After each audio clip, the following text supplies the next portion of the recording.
دوستو اگر آپ نئے ہیں تو چینل کو سبسکرائب کریں اور بیل آئیکن کو دبا دیں۔ شکریہ۔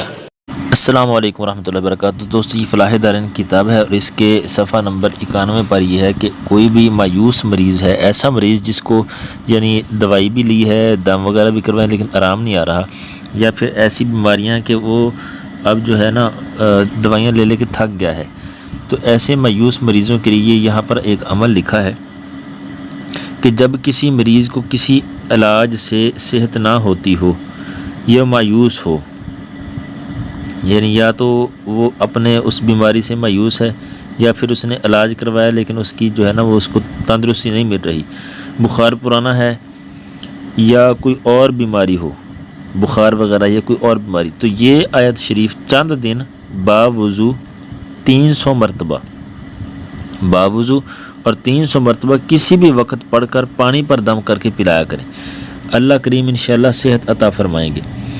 آیت کون سی ہے یہ؟ فَإِذَا انْسَلَخَ الْأَشْهُرُ الْحُرُمُ، میں پڑھ دیتا ہوں۔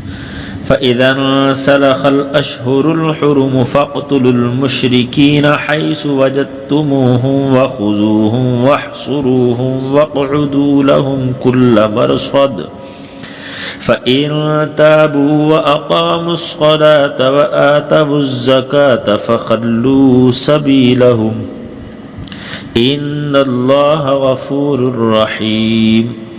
یہ 10واں پارہ سورہ توبہ پہلا رکوع ہے۔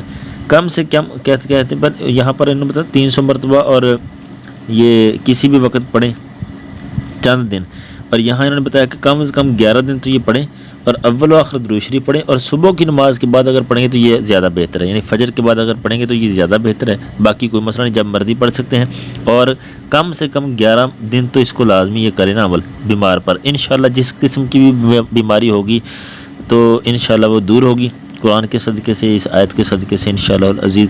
اللہ کریم تمام بیماروں کو تندرستیاں عطا فرمائے۔ ویڈیو اچھی لگے تو اس کو لائک کر دیں، شیئر کر دیں، چینل کو سبسکرائب کریں تاکہ بار بار ملاقات ہوتی رہے۔ ملتے ہیں اگلی ویڈیو کے اندر، تب تک کے لیے اللہ حافظ۔ السلام علیکم ورحمۃ اللہ وبرکاتہ۔